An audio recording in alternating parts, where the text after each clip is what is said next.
요한계시록 6장 1절에서 8절까지 말씀.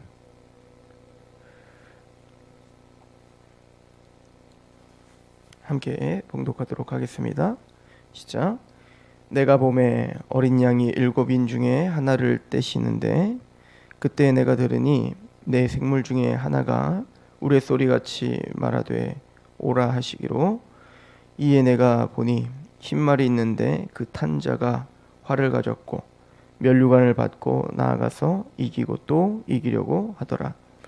둘째 인을 떼실 때에 내가 들으니 둘째 생물이 말하되 오라 하니, 이에 다른 붉은 말이 나오더라. 그 탄 자가 허락을 받아 땅에서 화평을 제하여 버리며 서로 죽이게 하고 또 큰 칼을 받았더라. 셋째 인을 떼실 때에 내가 들으니 셋째 생물이 말하되 오라 하기로, 내가 보니 검은 말이 나오는데 그 탄 자가 손에 저울을 가졌더라. 내가 내 생물 사이로부터 나는 듯한 음성을 들으니 이르되 한 데나리온에 밀 한 대요 한 데나리온에 보리 석대로다. 또 감람류와 포도주는 해치지 말라 하더라. 넷째 인을 떼실 때에 내가 넷째 생물의 음성을 들으니 말하되 오라 하시기로, 내가 보매 청황색 말이 나오는데 그 탄 자의 이름은 사망이니 음부가 그 뒤를 따르더라. 그들이 땅 4분의 1의 권세를 얻어 검과 흉령과 사망과 땅의 짐승들로서 죽이더라. 아멘. 계시록 10장에 예수님이 누구신지를 설명하고, 또 그 예수님은 7교회, 지금 7 촛대 사이를 거니시고 그 7교회의 사자를 오른손에 붙들고 계시는 분임을 소개합니다. 그리고 요한계시록 2장 3장은 그 7교회, 즉 오고 오는 모든 세대의 모든 교회를 상징적으로 보여주며, 또 1세기에 있었던, 실제적으로 있었던 소아시아의 7교회에게 편지를 보내죠. 그 7교회는 각각 교회들마다 상황이 다르고 환경이 다릅니다. 그럼에도 불구하고 공통적인 것은 복음을 가지고 힘있게 살아가는 것, 하나님의 계명을 지키고 또 주의 증거를 갖고 사는 것이 그렇게 쉽지만은 않음을 설명해 주고 있죠. 그래서 상황과 환경은 다르지만, 또 지역도 다르지만 동일하게 사탄의 유혹과 또 핍박, 세상의 유혹과 세상의 어떤 압력 가운데 그렇게 고난 중에 살고 있다. 쉽지 않은 싸움을 싸우고 있다. 개중에는 서문학교회와 빌라델피아 교회처럼 힘있게 승리할 수도 있고, 또 에베소 교회랄지 라우디게아 교회랄지 두아디라 교회처럼 그렇게 승리하는 면도 있지만 또 실패하는 면도 있고, 또 사대교회처럼 아예 죽은 교회처럼 그렇게 연약하게 무너지는 교회도 있는 것이 현실임을 우리에게 보여줬죠. 그러나 하나님께서는 요한계시록 4장 5장에 하나님의 보좌 환상을 통해서, 그럼에도 불구하고 하나님은 찬양받기 합당하시고 하나님은 지극히 큰 극치의 영광을 받으실 분이심을, 그래서 내 생물과 장로들과 모든 피조물들, 또 구속받은 하나님의 백성들이 하나님께 최고의 경배를 드리되 우리를 창조하시고 또 우리를 구속하신 그 하나님께 합당한 영광 새 노래로 불러드리고 있는 모습을 우리가 상고했습니다. 즉 하나님은 우리의 정체성을 이 땅에서 고난당하고 실패하고 힘들어하지만, 또 때로는 승리하기도 하지만 또 때로는 실패하기도 하는 그런 연약한 우리의 모습들 속에, 그러나 하나님은 우리를 통해 예배 받으시며 마침내 그 영광스러운 극치의 예배가 완성되도록 하나님은 힘있게 승리하시고야 만다. 사실은 이 모든 계획과 이 모든 언약과 또 이 모든 목적들을 하나님은 두루마리의 책에 다 기록해 놓으셨는데, 사도 요한이 그 두루마리의 인을 뗄 자가 없으므로 울었었죠. 그러나 그 두루마리를 떼실 분, 또 그 두루마리를 보좌에 앉아 계시는 오른손에서 취하실 분은 바로 어린 양 되시는 예수 그리스도, 그분은 사자이십니다. 우리의 승리자시고 그분은 완성하셨고 그 목적을 성취하시며 또 왕으로 다스리시는 분이신데 그 성취하시며 왕으로 다스리시는 다윗의 자손, 다윗의 뿌리, 유다의 사자, 즉 구약 전체에서 예언했던 그 자손, 그 씨이신 그 예수 그리스도는 인간의 힘과 무력과 또 인간의 지혜로 승리가 되신 것이 아니라 그분은 바로 어린 양 되신다. 죽임을 당한 것 같더라. 즉 죽임 당하신 어린 양, 즉 십자가의 그 희생으로 승리자가 되셨고 십자가의 희생으로 그 하나님은 능력과 지혜가 충만하더라라는 것을 보여주죠. 그래서 어린 양을 표현할 때 보면 우리 요한계시록 5장을 다시 한번 보시면 6절을 보시면 내가 또 보니 보좌에 내 생물과 장로들 사이에 한 어린 양이 서 있는데 일찍 죽임을 당한 것 같더라.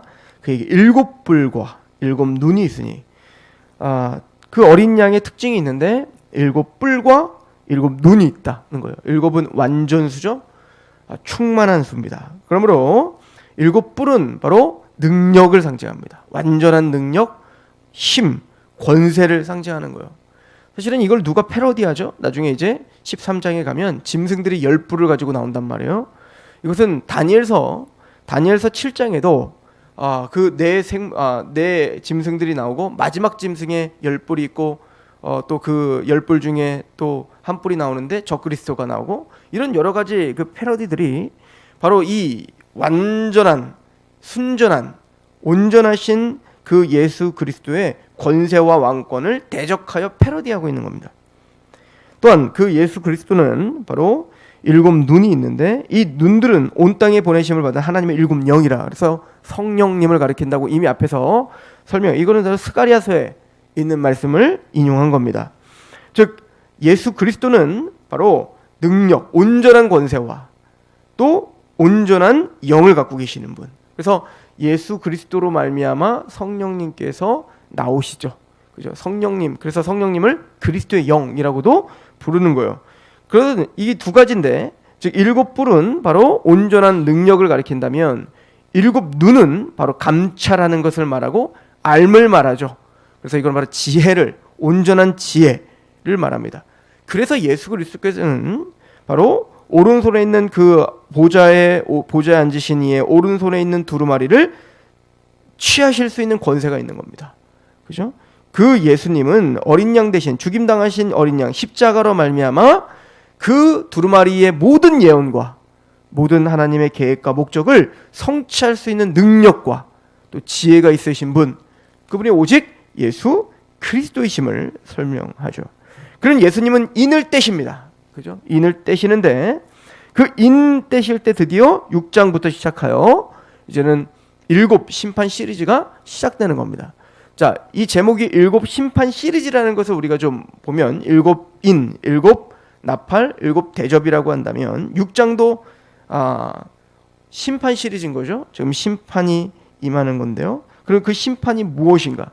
지금 무엇이 저주인가? 어떤 것이 하나님의 지금 심판이 임하고 있는 것을 보여주고 있는데, 특별히 우리가 간단하게 본다면 이 7 인은 7 나팔과 7 대접 심판의 전조라고 보면 됩니다. 최후의 최종적인 심판들의 전조 현상이라고 보면 되는데, 이 7 인의 심판의 특징은 바로 오늘날 우리가 살고 있는 오고 오는 모든 세대에 일어나고 있는 심판의 양상, 또 그 특징들, 그 죄악성을 드러내고 있다는 것으로 보게 됩니다. 특별히 오늘은 그 7 인 중에 첫 번째 인부터 네 번째 인까지를 같이 보는데, 세대주의자들을 중심으로 해서 물론 개혁주의 안에서도 이것을 세대로 풀으려고 하는 경향들이 좀 있죠. 흰 말은 복음 시대, 둘째 인의 붉은 말은 그 순교자의 시대, 셋째 인의 검은 말은 바로 중세 그 암흑의 시대, 복음이 완전히 사라져 있는 시대, 그리고 넷째 인은 바로 오늘날인데 혼합되어 있는, 청황색 혼합되어 있는 시대. 사실은 근데 지금 계시록의 어떤 문맥상 전혀 어울리지 않습니다. 이건 심판 시리즈고요. 또 여기 나와 있는 어떤 내용들과도 별로 어울리지가 않습니다. 그래서 보편적으로 개혁주의 안에서 이것을 공통적으로 거의 대부분의 건전한 신학자들은 첫 번째 이는 바로 흰 말을 타고 오는데, 이 말은, 그러니까 이걸 복음이라고 했었던 이유는 흰 말을 탄 자가 나중에 이제 19장에 나오거든요. 그 19장에 보면 그 흰 말을 탄 자가 바로 예수 그리스도임은 분명합니다. 승리자인. 그래서 흰 말을 타고 오셔 만왕의 왕이요 만주의 주가 되시는 예수님께서 천지 만물을 다스리시고 그 마지막 악들을 심판하시는 장면이 보이기 때문에 아마 그것이다 라고 이제 이야기를 하는 건데요. 근데 문맥적으로 지금 여기서 말한 흰 말을 탄 자는 예수님이라기보다는, 여기 보면 2절에 이에 내가 보니 흰 말이 있는데 그 탄 자가 활을 가졌고 면류관을 받고 나아가서 이기고 또 이기기를 하더라. 그 활을 갖고 말을 타고 힘있게 승리하고 있는 자, 이런 사람들이 로마 시대 때 정말 있었죠. 파르티아 민족들이 이랬어요. 로마가 가장 두려워했던 민족이 바로 파르티아 민족인데요. 그 민족은 로마가 항상 승리하며 나갈 때도 파르티아에게는 또 한번 전쟁에서 진 적이 있다고요. 크게. 근데 이들은 말을 타고 활을 굉장히 잘 쏘는 민족이라고 합니다. 그러니까 공포의 대상인 거예요. 그래서 아마 그것을 인유하여서 바로 이것은 이기고 또 이긴 거예요. 그러니까 뭔가 힘과 권세로 이겨서 뭔가를 쟁취했지만 그것으로 만족하지 않고 더 이기려고 하는 거, 이것은 바로 인간의 탐욕을 상징한다라고 보는 것이 훨씬 더 자연스럽습니다. 그 두 번째 이는 그렇게 탐욕, 이기고 또 이기려고 하는 인간의 욕심, 이것은 에베소서에 있는 것처럼 에베소 4장에 말하죠. 너희가 이방인의 허망한 것을 행하지 말라. 그 이방인의 허망한 것이라는 것은 에베소서 2장에 보면 죄와 허물과 죄로 죽었던 너희를 살렸다. 그러니까 죄와 허물로 죽어있는 자들의 그 상태에 있는 사람들은 에베소 4장에 총명이 어두워지고 무지해졌다. 그러니까 죄와 허물로 말미암아 우린 죽어 있어서, 예전에 세상에 있을 땐 죽어 있어서 총명이 어두워지고 무지해졌다. 하나님에 대한 지식, 영적인 지식, 무엇이 참된 복인지 무엇이 안식인지를 몰랐던, 예수 그리스도의 복음도 몰랐던 그 시대에 총명이 어두워지고 무지해짐으로 그 마음이 굳어졌다. 그 마음이 굳어졌다는 것은 하나님에 대한 암과 하나님에 대한 사랑이 없어지고 굳어진 거죠. 이걸 생명에서 떠나 있도다 라고 표현하죠. 그래서 그들을 스스로 방탕에 방임하여 욕심대로 행하되, 즉 이기적인 존재가 됐다. 이제 하나님을 알기보다는 하나님을 모르게 됐고, 그래서 하나님을 사랑하기보다는 자기 자신을 사랑하고, 그리고는 자기 자신을 사랑해 자기의 이기적인 욕망을 위해서 살아가고 있는 존재들. 그래서 이기지만 또 이기려고 하는 그 욕망의 존재들. 그게 사회주의든 그게 자본주의든 그 모든 양상은 다 인간의 욕망을 채우기에 우두머리가 되고, 그렇게 되면 어떻게 될까요? 3절을 보면 둘째 인을 떼실 때에 내가 들으니 둘째 생물이 말하되 오라 하니 이에 다른 붉은 말이 나오더라. 그 탄 자가 허락을 받아 땅에서 화평을 제하여 버리며 서로 죽이게 하고 또 큰 칼을 받았더라. 붉은 말은 바로 뭔가 살육과 전쟁과 뭔가 핍박이 시작되는 거죠. 즉 여기 보면 화평을 제하여 버렸다라고 표현합니다. 즉 평강이 없죠. 그 이기적인 욕망 가운데 이기고 또 이기려고 하는 그 욕심이 주장하는 세상에는 이제는 자신의 탐욕을 채우기 위해 이제 남의 것도 빼앗아 오고 남의 곡간도 털고 싶은 거예요. 그러니까 그들을 죽여 내 것으로 만들려고 하기 때문에 살육이 일어나고 이제는 화평이 없죠. 안식이 없죠. 즉 가인이 자신의 마음에 들지 않아요. 자신의 만족이 채워지지 않습니다. 하나님이 자신의 예배를 받지 않으니까. 하나님께 회개하고 나오려고 하는 게 아니라 내 옆에 있는 형제나 아벨을 쳐 죽이는 것으로, 그를 제거함으로 자기를 돋보이고 자신의 욕심을 채우기 위해서 아벨을 쳐 죽이듯, 그 살육이 벌어지듯 안식이 깨어져 버린 상태가 돼버리는 겁니다. 이게 바로 세상적인 원리인 것이죠. 그리고 5절은 말합니다. 셋째 인을 떼실 때에 내가 들으니 셋째 생물이 말하되 오라 하기로 내가 보니 검은 말이 나오는데 그 탄 자가 손에 저울을 가졌더라. 이 저울은 바로 곡식들을 다뤘던 그 저울을 말하는 거죠. 그래서 이 검은 말은 바로 경제를 이야기하고 있는 겁니다. 경제 파탄, 즉 욕심대로 탐욕대로 자신의 이기적인 대로 이기고 또 이기려고 하는 그 욕심은 살육을 낳고 더 나아가 경제 파탄을 이루는 거예요. 즉 먹고 사는 문제가 힘들어지는 겁니다. 더 나아가서 그래서 6절에 보면 내가 내 생물 사이로부터 나는 음성을 들으니 이르되 한 데나리온에 한 데나리온은 하루 품삯이거든요.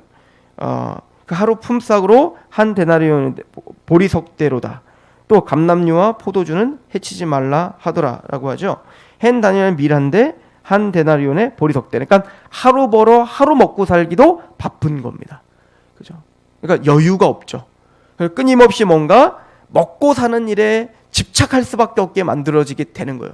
요즘 현대 사회도 그렇죠. 고대나 현대나 동일합니다.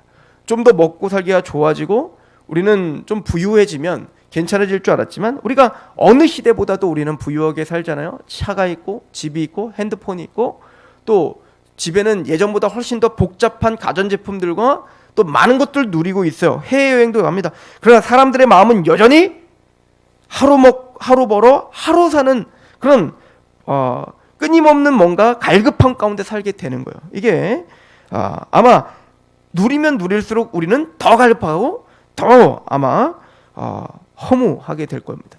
그래서 모이기를 패하고 점점 뭔가 세상에 하루하루 먹고 사는 것에 더 집착할 수밖에 없게 만드는 그런 악의 구조 속에서 우리는 살아가요. 즉 경제로 우리를 핍박하기 시작하는 거예요. 압제하기 시작하는 겁니다.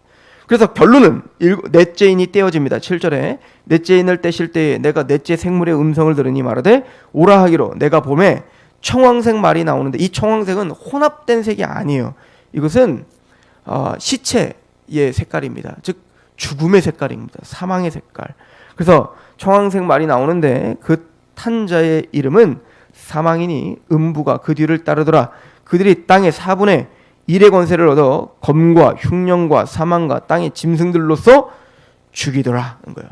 그 결론은 뭐라는 겁니까? 그 죄악에 이기고 또 이기려고 하는 그 죄악은 서로 싸우게 하고 갈등이 일어나게 하고 전쟁이 일어나게 하며 더 나아가 그것은 경제를 파탄하게 하고 하루하루 먹고 사는 문제 거기에 집착하게 만들고 그런데도 항상 힘들게 만들고 부익부 빈익빈이 일어나고 더 나아가서 이것은 사망으로 치닫더라는 거죠. 죽음이더라. 결론은 그 열매는 죽음이더라는 거예요. 욕심이 잉태한 즉 죄를 낳고 죄가 잉태한 즉 사망을 낳았다라고 하는 원리를 그대로 보여주고 있는 것입니다.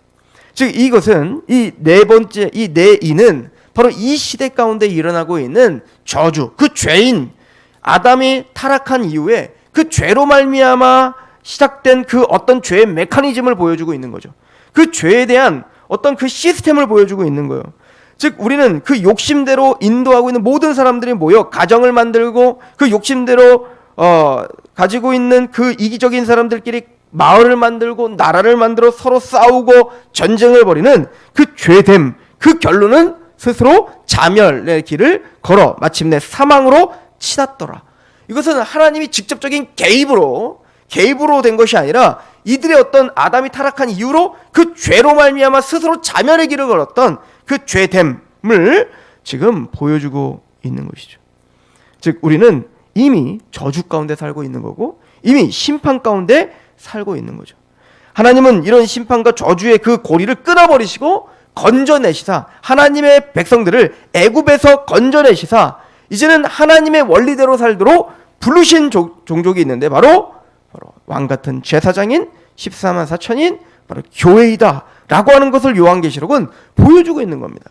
세상의 원리대로 이 원리대로 살지 않으니 그러니까 이 죄의 열매는 사망이지만 우리의 열매는 영생이다 라고 이야기를 하잖아요. 주님이 주시는 은사는 이것이 영생이에요. 생명의 길인 거예요. 즉 우리는 좁은 길로 갑니다. 이 길이 바로 대로죠. 더 편한 길이고 왠지 남을 주장하고 남을 다스리고 남의 위에 서면 내가 더 행복하고 안식이 있을 거라고 하는 그 속임 가운데 이 죄된 길로 빠져들어가는 거거든요. 이게 넓은 길이거든요. 그러나 예수님은 죽는 길을 택하라는 겁니다. 이기고 또 이기려고 하지 말고 그 안에서 십자가를 지라는 겁니다. 예수 그리스도의 복음으로 너희가 죽으라는 겁니다.